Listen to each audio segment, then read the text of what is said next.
আপুনি জানেনে আপোনাৰ জমা টকাবোৰ কাৰ হাতলৈ গৈ আছে? আপুনি গোটেই জীৱনত কষ্ট কৰি উপাৰ্জন কৰা আপোনাৰ সঞ্চিত ধনবোৰ আপুনি কাৰ হাতত থৈ আছে? হয়তো আপুনি নাজানে যে আপুনি কষ্ট কৰি ইনকাম কৰা ধনবিলাক আপুনি যাৰ হাতত জমা ৰাখি আছে তেওঁ এদিন আপোনাৰ লগত বিশ্বাসঘাতকতা কৰিব আৰু মুহূৰ্ততে নোহোৱা হৈ যাব। তাৰ পিছত আপুনি যিমান চেষ্টা কৰিলেও আপুনি সেই ধনখিনি আৰু ঘূৰাই নাপায়। এনেকুৱা ঘটনা ঘটি আছে বৰ্তমান অসমত আৰু আপোনালোকে নিশ্চয় বাতৰিত এইবিলাক কথা গম পাই আছে। গতিকে আজিৰ ভিডিঅ'টোত মই আপোনালোকক এইখিনি কথা বুজাবলৈ যত্ন কৰিম যে আপোনাৰ কষ্টাৰ্জিত ধনখিনি আপুনি ক'ত বিনিয়োগ কৰা উচিত, ক'ত আপোনাৰ ধনখিনি বিনিয়োগ কৰিলে আপুনি নিৰাপদে থাকিব পাৰিব আৰু ভৱিষ্যত জীৱনত আপুনি এটা গ্যাৰাণ্টিড ৰিটাৰ্ণ পাব। অৰ্থাৎ আপুনি এনেকৈ টেনশ্যন ল'ব নালাগে যে মোৰ ধনখিনি ক'ৰবাত মানে অসৎ মানুহৰ হাতত পৰিল নেকি বা ধনখিনি মই ঘূৰাই নাপাম নেকি, এনেকুৱা টেনশ্যনৰ পৰা আপুনি মুক্ত হৈ যাব পাৰিব। গতিকে সকলোকে নমস্কাৰ জনাইছোঁ আৰু সকলোকে মই মোৰ ইউটিউব চেনেল আছামিজ নলেজ কৰ্ণাৰলৈ স্বাগতম জনাইছোঁ। ভিডিঅ'টোত মই আৰম্ভণিতে কোৱাৰ নিচিনাকৈ আপোনালোকে নিশ্চয় গম পাই আছে যে আমাৰ নিউজ চেনেলবিলাকত বৰ্তমান দিনে নিশাই বাজি থকা নিউজটো হৈছে কি যে আমাৰ যিটো চিট ফাণ্ড, অৰ্থাৎ চিট ফাণ্ড বুলিয়ে মই ক'লোঁ যে বহুত মানুহে টকাৰ লোভত কি কৰে যে অতি সোনকালে টকা ডাবল হৈ যাব, এনেকুৱা লোভত পৰি মানুহৰ প্ৰলোভনৰ বশৱৰ্তী হৈ য'তে ইনভেষ্ট কৰিব নালাগে তাতে ইনভেষ্ট কৰি দিয়ে। ইয়াৰ কাৰণ হৈছে অজ্ঞতা, অৰ্থাৎ ফাইনেন্সিয়েল নলেজৰ অভাৱ, যে ক'ত থ'লে আমাৰ টকাখিনি নিৰাপদ থাকিব সেইখিনি সাধাৰণ জ্ঞানখিনি মানুহখিনিৰ নাই। কাৰণ কিয় আমি জানো যে এনেকুৱা ৰিটাৰ্ণ পচিবল নহয়। আমি এখন চিনেমা চাইছিলোঁ হেৰাফেৰী বুলি, তাত এইটো বস্তু দেখাইছিল যে 20 দিনত টকা ডাবল হৈ যায়, কিন্তু এইটো সম্ভৱ নেকি? আপোনালোকে নিশ্চয় চাইছে, কিন্তু চাইও তাৰ পৰা কোনো ধৰণৰ শিক্ষা লোৱা নাই। সেইকাৰণে এনেকুৱা বিপদবিলাক হ'বলৈ পায়। এটা কথা জানি থোৱা দৰকাৰ যে শ্বেয়াৰ বজাৰৰ পৰা এটা ভাল ৰিটাৰ্ণ পোৱা যায়, এইটো সঁচা কথা, কিন্তু শ্বেয়াৰ বজাৰৰ পৰা ৰিটাৰ্ণ ভাল পালোঁ বুলিয়ে যে আমি ইমান কম দিনৰ ভিতৰত টকা ডাবল হৈ যাব, এবছৰত ডাবল হৈ যাব, এইবিলাক অলৌকিক কল্পনা মাত্ৰ। এইবিলাক সম্ভৱ হ'ব পাৰে যদিহে আপুনি নিজে ট্ৰেডিঙৰ লগত জড়িত আৰু আপুনি এজন প্ৰশিক্ষণপ্ৰাপ্ত ভাল ট্ৰেডাৰ, তেতিয়াহে এইটো সম্ভৱ হ'ব পাৰে। কিন্তু আনৰ হাতত টকা চমজাই দি আপুনি নিশ্চিন্ত মানে এবছৰত পইচা দুগুণ কৰিব, তিনিগুণ কৰিব, এইবিলাক কল্পনা নকৰাই ভাল। এতিয়া কথা হ'ল কি যে আমাৰ যে শ্বেয়াৰ বজাৰত আমি টকাবিলাক বিনিয়োগ কৰোঁ বা ইনভেষ্ট কৰোঁ, যিবিলাকে ইনভেষ্ট কৰি আছে মই তেওঁলোকক কৈছোঁ উদ্দেশ্য কৰি কথাখিনি, আমি এইটো কথা ভালদৰে জনা উচিত যে আমি ক'ত টকা ইনভেষ্ট কৰিলে বা কাৰ জৰিয়তে টকা ইনভেষ্ট কৰিলে আমাৰ টকাখিনি নিৰাপদে থাকিব বা লোকচান হোৱাৰ ভাৱনা আমাৰ কমি থাকিব।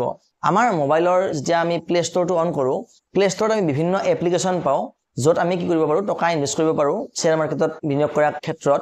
সেইবিলাক হৈছে গ্ৰ', আপষ্টক্স, জিৰ'ধা, এঞ্জেল ওৱান, এনেকুৱা বিভিন্ন ধৰণৰ এপ্লিকেশ্যন আহিব। এতিয়া এই এপ্লিকেশ্যনবিলাক হৈছে সেবিৰ দ্বাৰা ৰেজিষ্টাৰ্ড। সেবি মানে হৈছে securities and exchange board of India, অৰ্থাৎ এই যিখন সেবি নামৰ যিখন ব'ৰ্ড, এই ব'ৰ্ডখনে কি কৰে, ভাৰতৰ সকলো মানে শ্বেয়াৰ বজাৰখন কি কৰে, নিয়ন্ত্ৰণ কৰে। আৰু এইখন হৈছে এখন মানে চৰকাৰী মানে অনুজ্ঞাপত্ৰ থকা এখন মানে ব'ৰ্ড, যাক আমি কি বুলি কওঁ, গভৰ্ণমেণ্ট ৰেগুলেটেড বুলি কওঁ। গতিকে এই ব'ৰ্ডখনৰ আণ্ডাৰত যিখিনি আমাৰ এপ্লিকেশ্যন আছে, এই গোটেইখিনি এপ্লিকেশ্যন হৈছে নিৰাপদ। ইয়াতে জানিবলগীয়া আৰু এটা গুৰুত্বপূৰ্ণ কথা হৈছে কি যে আমি যে ইনভেষ্ট কৰি আছোঁ এই এপ্লিকেশ্যনবিলাক, যদিহে কিবা কাৰণত নেক্সট এবছৰ বা দুবছৰৰ ভিতৰত এই এপ্লিকেশ্যনবিলাক নোহোৱা হৈ যায় বা এই এপছ কোনোবাটো যদি এপছ পলাই যায়, মাৰ্কেটৰ পৰা যদি পলাই যায়, নোহোৱা হৈ যায়, তেনেহ'লে আমাৰ টকাবিলাকৰ কি অৱস্থা হ'ব? ইয়াৰ উত্তৰটো হ'ব এনেকুৱা যে এই এপ্লিকেশ্যনবিলাক নোহোৱা হৈ গ'লেও আমাৰ টকাটো নিৰাপদে থাকিব।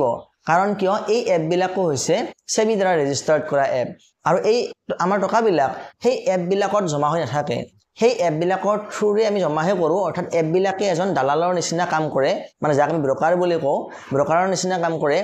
আৰু আমাৰ টকাটো জমা হয় মেইনলি আমাৰ দুটা ডিপজিটৰী ফাণ্ড আছে, এটা হৈছে NSDL আৰু আনটো হৈছে CDSL। NSDL মানে হৈছে নেশ্যনেল ছিকিউৰিটিজ ডিপজিটৰী লিমিটেড আৰু CDSL মানে হৈছে চেণ্ট্ৰেল ডিপজিটৰী ছাৰ্ভিচেছ লিমিটেড। গতিকে মেইনলি এই দুটা ফাণ্ডতে আমাৰ টকাবিলাক জমা হয় আৰু এই দুটা ফাণ্ড হৈছে আমাৰ সেবিৰ দ্বাৰা ৰেজিষ্টাৰ্ড। গতিকে এই এপবিলাকৰ থ্ৰুৰে যেতিয়া আমি এটা ইনভেষ্টমেণ্ট কৰোঁ, আমি SIP কৰোঁ বা আমাৰ লামচাম ইনভেষ্টমেণ্ট কৰোঁ, সেই টকাবিলাক যিমান হিউজ এমাউণ্টেই নহওক কিয় কি হৈ যাব, আমাৰ তেওঁলোকৰ হাতত টকাবিলাক নাথাকেই, সেইবিলাক টকা ডাইৰেক্ট কি হৈ যায়, আমাৰ একেবাৰে সেই NSDL আৰু CDSLত গৈ কিনে জমা হয়। তেনেস্থলত সেই এপবিলাক যদি কিবা কাৰণত কিবা প্ৰব্লেম আহি যায় বা তেওঁলোকৰ কিবা মানে মেনেজমেণ্ট প্ৰব্লেম আহি যায়, তেওঁলোকে মাৰ্কেটৰ পৰা নোহোৱা হৈ যায়, গায়ব হৈ যায়, তেতিয়াও আমাৰ টকাবিলাক আমাৰ নিৰাপদে থাকিব। আৰু তেতিয়া আমাৰ সেই টকাবিলাক ক্লেইম কৰাৰ কাৰণে নিশ্চয় আপোনালোকে গম পায় চিষ্টেমটো কি। গতিকে সেই বিষয়ে পৰৱৰ্তী ভিডিঅ' মই বনাম বাৰু পিছত। গতিকে মুঠৰ ওপৰত ক'বলৈ গ'লে যেতিয়া আমি এনেকুৱা এপবিলাকৰ জৰিয়তে টকাটো ইনভেষ্ট কৰোঁ, আমাৰ কোনো ধৰণৰ টেনশ্যন ল'ব লগা নাথাকে, আমি একেবাৰে নিৰাপদ। আৰু নিৰ্দিষ্ট সময়ৰ মূৰত আমি যেতিয়া টকাটো উলিয়াম বুলি ভাবোঁ, আমি আৰামত টকাটো উলিয়াব পাৰিম। গতিকে আপোনালোকে নিশ্চয় বুজিব পাৰিছে যে আপোনালোকে ক'ত টকা থলে নিৰাপদে থাকিব পাৰিব গতিকে আপোনালোকে এনেকৈ আৰু কোনো মানুহৰ যাতে প্ৰলোভনত ভৰি নিদিয়ে কোনো মানুহৰ চক্ৰান্তত মানে ভুল নাযায় তাৰ কাৰণে ভিডিঅটো বনাইছিলো এটোৱে আছিল মোৰ উদ্দেশ্য আৰু যদিহে কেতিয়াবা কোনো মানুহৰ লগত এনেকুৱা টাই আপ কৰিব লগা হয় বা মানুহৰ কথাত যদি ইনভেষ্ট কৰিব লগা হৈও যায় তেনেহলে আপুনি আগতে এইটো নিশ্চিত কৰি ল'ব যে সেই মানুহজন এজন মানে চাৰ্টিফাইড মানে সেবি ৰেজিষ্টাৰ্ড মানে পাৰসন হয় না নহয় বা যদি হে ইনষ্টিটিউট হয় তেনেহলে সেবি ৰেজিষ্টাৰ্ড ইনষ্টিটিউট হয় না নহয় এই কথাটো আপুনি আগতে পৰীক্ষা কৰি ল'ব যদি হে সেবি ৰেজিষ্টাৰ্ড ইনষ্টিটিউচন নহয় তেনেহলে আপুনি কেতিয়াও তেনেকুৱা ইনষ্টিটিউচনত টকা ইনভেষ্ট নকৰিব নহলে আপোনাৰ গোটে জীৱনৰ কষ্টবৰ্জিত ধনখিনি মুহূৰ্ততে নোহোৱা হৈ যাব পাৰে গতিকে আশা কৰো আপোনালোকে ভিডিঅটো চাই ভাল পাইছে যদিহে ভাল পাইছে আপোনালোকে নিশ্চয় এটা লাইক কৰিব আপোনাৰ এটা লাইকে মোক বহুত উৎসাহ দিয়ে আৰু পৰৱৰ্তী এনেকুৱা ভিডিঅ বনাবলৈ মানে মই প্ৰেৰণা এটা পাওঁ আৰু চেনেলটো সাবস্ক্ৰাইব কৰাৰ কথা বিবেচনা কৰিব ধন্যবাদ